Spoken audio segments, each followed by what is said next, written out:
In the debate over a sick patient's right to die, there has rarely, if ever, been a case like the one in Florida. In 2003, America watched as a private family's struggle became a very public feud. Terri Schiavo's husband and her parents in Florida have been fighting for a long time about whether her feeding tube should be disconnected. And a personal battle eventually sparked a political firestorm. I'm asking you, isn't she being murdered? An extraordinary session here on Capitol Hill. Tonight, this Congress is about to commit a travesty. Today, we're still grappling with end-of-life issues. But will scientific advancements help to clarify them, or only make them more complicated? Some patients who appear to be entirely vegetative are actually quite the opposite.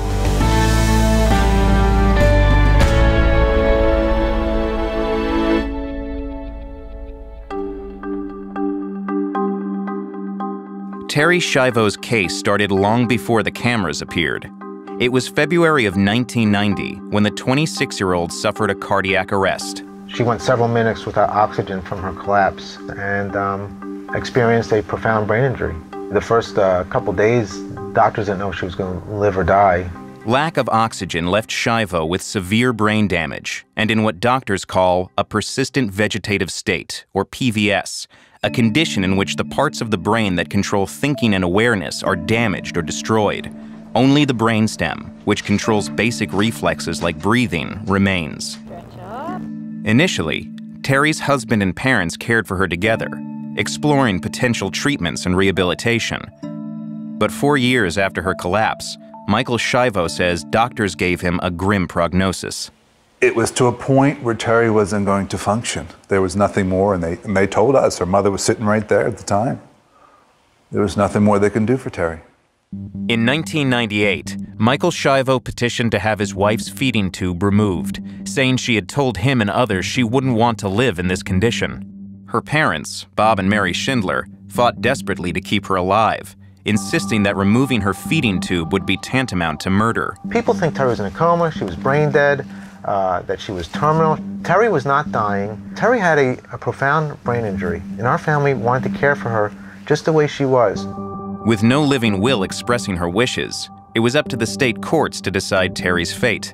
They went to court more than anybody has ever gone to court in my experience in fighting about an end-of-life care case. This was probably the most litigated case that I can think of. We were up and down the federal court system, the state court system, many, many times.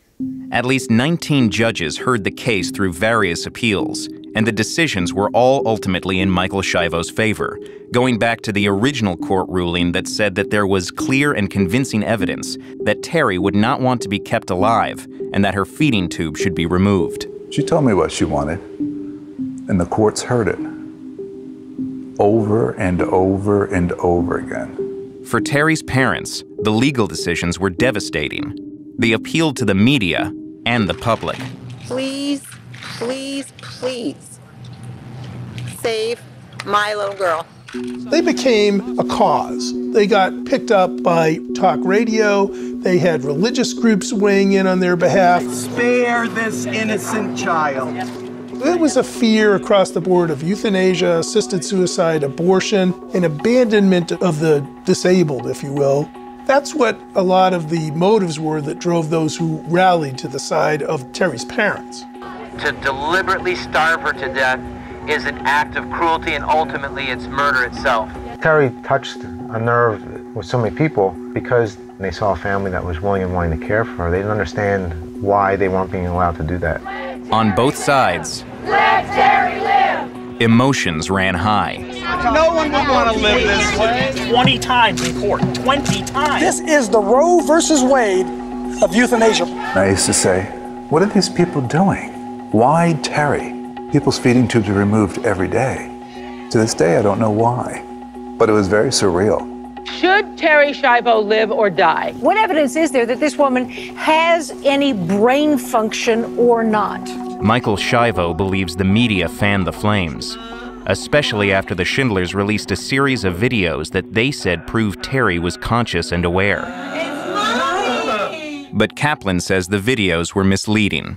It was irresponsible beyond belief that it was run unchallenged and unexamined. It was too attractive to the media not to use. Here she is. But it was assembled selectively, and it was staged, and it did not indicate what she could do. Kaplan says that what looked like intentional responses in Terri were just reflexes that are common in people in a persistent vegetative state. A lot of our bodily systems are run off that part of the brain that Terri still had. That tape used that fact and made it look as if she was thinking and feeling. While most of the doctors who examined Schiavo believed she was in a vegetative state, not everyone in the medical community agreed. There's a total of about 14 specialists in brain injury and stroke, which is her situation, who have come out to point out that she's not in PVS, not in a coma, does respond, is alert, and actually has even the ability to communicate. With each side entrenched, arguments turned to threats. It's no fun getting up in the morning and looking under your car before you start the engine to see if there's a device, because you've had people contact you saying that they're going to blow you to bits if you keep working on this case. My house was invaded day in and day out. And these are people pushing their views on me. And I don't understand that. You have your view on things and you have your beliefs on, that's great. But don't stand outside somebody else's house and push that on them. And the more the fight played out in public, the more political it became. Who's going to look out for this girl's rights? We have to. In 2003, Florida legislators passed Terri's Law, which gave Governor Jeb Bush the authority to reattach Schiavo's feeding tube. The tube had been removed by court order 6 days earlier. We did what was right, and I'm proud of the legislature for responding.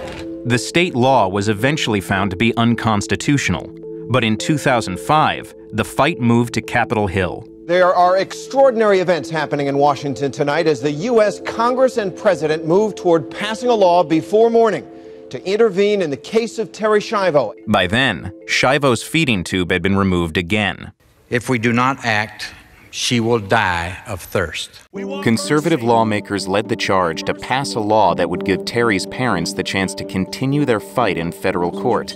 These are extraordinary circumstances that center on the most fundamental of human values and virtues, the sanctity of human life.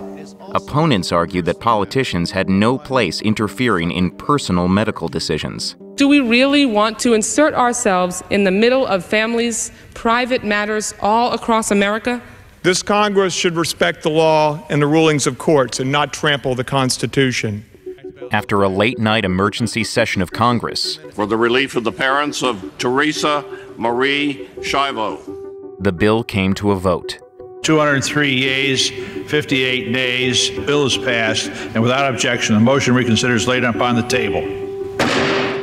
The bill was then rushed over to President Bush, who signed it after midnight. But the law wasn't enough. A federal judge refused to order the feeding tube reinserted because he found the arguments were unlikely to succeed in federal court. The Schindler family kept appealing, to no avail. And on March 31st, 2005, the long, painful public struggle was over. The end came this morning for Terri Schiavo, and her husband's lawyer says she died peacefully 13 days after her feeding tube was removed. Terri, we love you dearly, but we know that God loves you more than we do.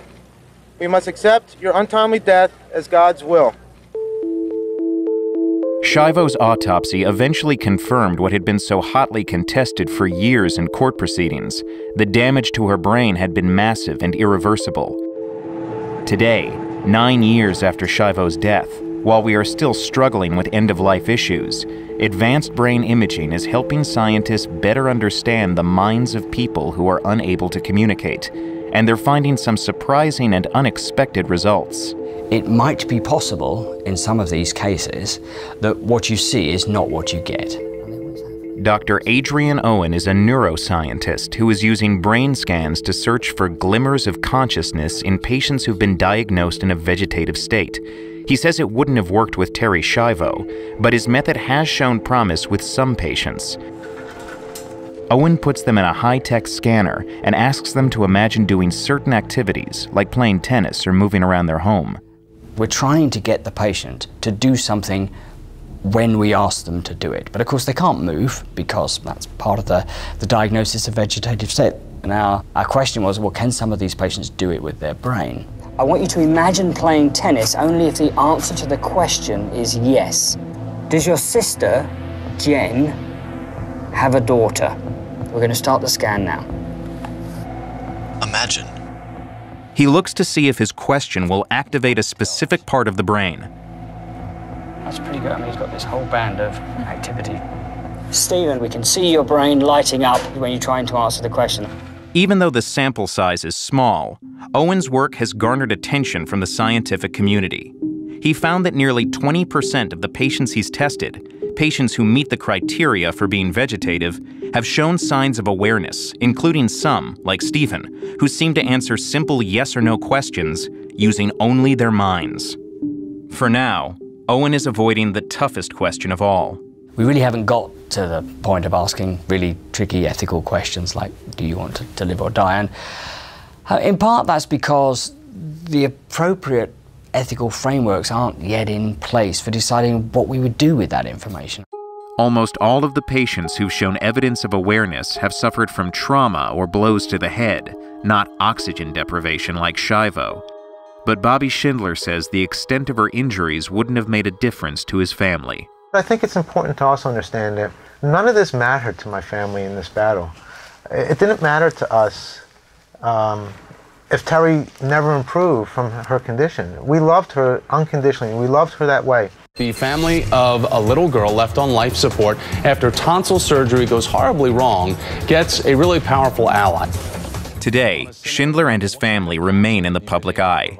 They run a nonprofit in Terri's memory to help families facing similar issues. We have a team put together and we're doing everything we can to get you high out of the situation with the hospital. In one way or another, Terri Schiavo's plight continues to leave a mark on the nation. It inspired an initial increase in living wills and advance directives just after she died.